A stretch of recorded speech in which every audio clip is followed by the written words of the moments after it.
Hello everyone, কেমন আছো সবাই? আশা করি অনেক ভালো আছো। আমিও মোটামুটি ভালো আছি, সুস্থ আছি। সুপর্ণা বিষয় চ্যানেলে তোমাদের আরও একবার ওয়েলকাম জানিয়ে আরেকটা নতুন ভিডিও স্টার্ট করছি। আজকের ভিডিও টাইটেল থাম্বনেল দেখে আশা করি বুঝতে পেরেছো ভিডিওটা কি নিয়ে হতে চলেছে বা আমি তোমাদের সাথে কি কথা শেয়ার করব। তো আমার ভিডিওতে কমেন্ট এসেছে, একটা দিদিভাই আমার কমেন্ট করেছিল যে আমার প্রেগনেন্সিতে আমি কি কি টেস্ট করিয়েছি এখনো পর্যন্ত। তোমরা জানো অনেকে যে এটা আমার 8 মান্থ প্রেগনেন্সি রানিং চলছে। তো আমি কি কি টেস্ট করিয়েছি বা ডাক্তারবাবু আমায় কি কি টেস্ট করতে দিয়েছেন, আর মানে প্রত্যেকটা মায়ের ক্ষেত্রে কি কি টেস্ট সাধারণত করা উচিত, মানে করলে ভালো। তো আজকে কিন্তু সেসব নিয়ে আলোচনা করবো। তো ভিডিও তোমরা কন্টিনিউ করো, আশা করি অনেক ভালো লাগবে আর অনেক হেল্পও হবে। আর তোমাদের কারো মনে কোনো প্রশ্ন থেকে থাকলে বা জানার ইচ্ছে থাকলে আমার ব্যাপারে অবশ্যই নিচে কমেন্ট করতে পারো, অবশ্যই রিপ্লাই করব। তো চলো ভিডিওটা স্টার্ট করা যাক।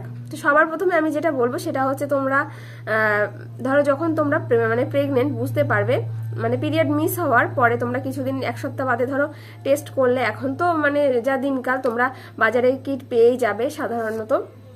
তো সেটা দিয়ে যখন তোমরা টেস্ট করবে, তো যদি পজিটিভ আসে তাহলে তো বুঝতেই পারবে যে কনসিভ করেছো। আর যেদিন থেকে তোমাদের পিরিয়ড মিস হবে তখন থেকে তোমাদের ফার্স্ট ট্রাইমস্টার কিন্তু স্টার্ট হয়ে যাবে প্রেগনেন্সি। আর এবার তোমাদেরকে চলো একটা কথা বলি, প্রেগনেন্সির এই পুরো জার্নিতে, মানে প্রেগনেন্সি তোমাদের 9টা মাস বা অনেকে 10টা মাস ধরো, তো পুরো মাস জুড়ে মানে এরকম 9 থেকে 10 মাস জুড়ে কিন্তু 3টে ট্রাইমস্টার মানে কাউন্ট করি আমরা।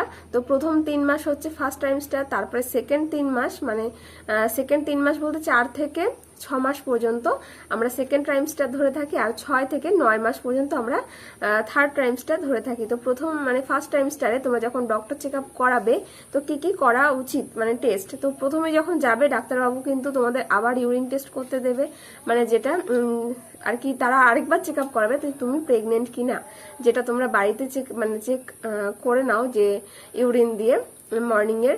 তো যেটার মাধ্যমে আর কি তুমি জানতে পারো যে তুমি প্রেগনেন্ট কিনা, মানে কনসিভ করেছো কিনা। তো সেটাই কিন্তু ওখানে আরেকবার চেক আপ করানো হবে, মানে ডক্টরস ল্যাবরেটরিতে। তো সেখানে তো ওটার মাধ্যমে ধরো যদি পজিটিভ আসে তাহলে তো খুব ভালো কথা। তো সেটা প্রথমে চেক আপ করানো হয়, আর তারপরে গিয়ে আস্তে আস্তে ব্লাড টেস্ট করা হয়, তারপরে গিয়ে থাইরয়েড টেস্ট করা হয়, আর আরও কি বলবো, আরও অনেক কিছুই আছে। তো আমি আমার যেগুলো করা হয়েছে আমি সেগুলোই তোমাদের সাথে শেয়ার করি। আর তোমাদেরকে একটা কথা বলি, এখানে কিন্তু অনেক ডাক্তারবাবু থ্যালাসেমিয়াও টেস্ট করতে দেন। তো এটা কিন্তু আমি বলবো যে তোমাদের বিয়ের আগে করাটাই বেটার। কিন্তু এখনো হয়তো আমাদের এই দিকটায় মানে শহরের দিকটা আমি বলছি না, যেহেতু আমরা গ্রামে থাকি, অনেকেই তোমরা গ্রামেই থাকো, তো এই জিনিসটা এখনো সেরকম ভাবে মানে চলাচল হয়নি যে বিয়ের আগে একটা টেস্ট করাবো। তো যাই হোক, যদি সেটা সম্ভব না হয় অন্তত বেবি প্ল্যানিং করার আগে তোমরা অন্তত এই চেক আপটা করিয়ে নেবে, এই টেস্টটা করিয়ে নেবে, থ্যালাসেমিয়া টেস্ট। এটা কিন্তু করানোটা ভালো আমার মনে হয় আগে, কারণ যদি না করাও মানে পরবর্তীকালে যদি কারো কোনো থেকে থাকে বাবা বা মায়ের, তাহলে কিন্তু বেবির ক্ষেত্রে খুব সমস্যা, মানে সেই সমস্যার কথা আর মানে বলা যায় না। তো ওই কারণে বলছি, যদি যদি এরকমটা মানে যারা এখনো বেবি নাওনি তারা কিন্তু অবশ্যই আগে একবার টেস্ট করিয়ে নিও, এটা খুবই ভালো। আর যাই হোক, এই টেস্টটাও কিন্তু করা হয় তোমাদের পরে। তো তারপরে কিন্তু ফার্স্ট ট্রাইমস্টারে মানে ধরো 7 থেকে 10 সপ্তাহের মধ্যে একটা ইউএসজি করা হয়, মানে পেটের ছবি করা হয়। তো তাতে কিন্তু বেবি মানে সুস্থ আছে কিনা সেটা বোঝা যায়, তারপর কটা বেবি তুমি ক্যারি করছো সেটাও বোঝা যায়, তারপরে গিয়ে আরো অনেক কিছু, বেবির হার্টবিট এসেছে কিনা সেটা জানা যায়, মানে বেবি সম্পর্কে তুমি জানতে পারবে মোটামুটি অনেক কিছুই। তো ইউএসজিটা করা হয়। তার প্রেগনেন্সি এই সময় কিন্তু এইচআইভি টেস্টও করতে দেওয়া হয় ডাক্তারবাবু, এটাও কিন্তু সবার আগেই দেবেন তো প্রত্যেকের ক্ষেত্রে। তো আমার ক্ষেত্রেও কিন্তু এইচআইভি টেস্ট করতে দেওয়া হয়েছিল আর নেগেটিভই এসছে।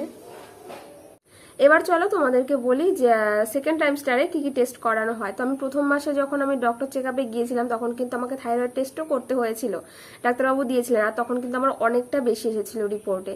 তো সেই অনুযায়ী আমাকে ওষুধও দেওয়া হয়েছিল, আমি ওষুধগুলো খেতাম।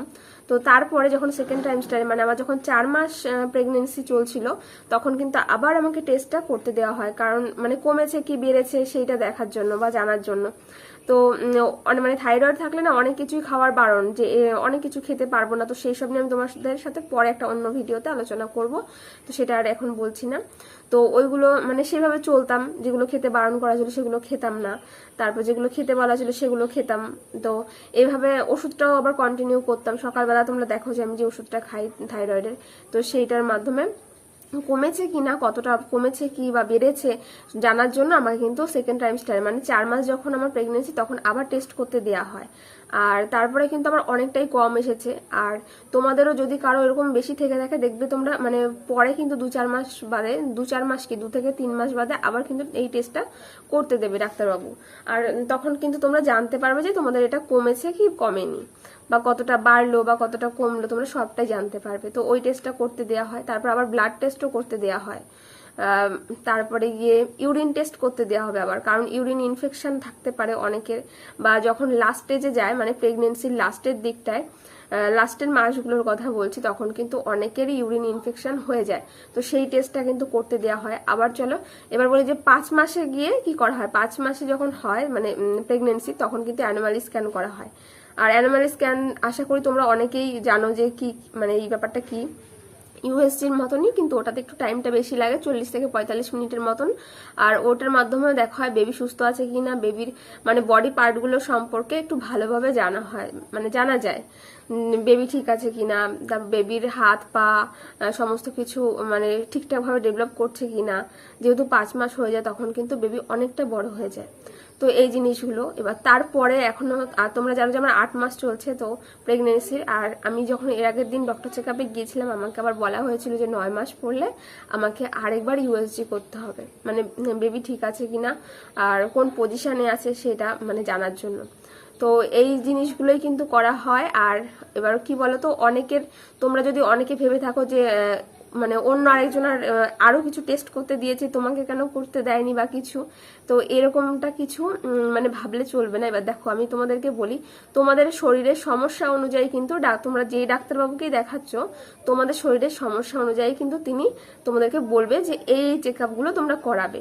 তো সেক্ষেত্রে ডাক্তারবাবুর উপর বিশ্বাস রাখবে আর ভরসা করবে, এটাই বলবো। আর আমার যে কি কি চেক আপ হয়েছে সমস্ত কিছু তো তোমাদেরকে বললাম। আর তোমাদের কি কি হয়েছে, এই চেক আপগুলো কি হয়েছে তাহলে অবশ্যই কিন্তু কমেন্ট করে জানাবে। আজকের ভিডিওটা আর বেশি বড় করলাম না। তো এই চেক আপগুলোই কিন্তু আমার করা হয়েছে, তোমরা অনেকেই জানতে চেয়েছো, আজকে কিন্তু ভিডিওর মাধ্যমে বলে দিলাম।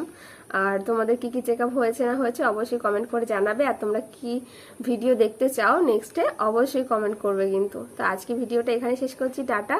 তোমরা সবাই ভালো থেকো, সুস্থ থেকো।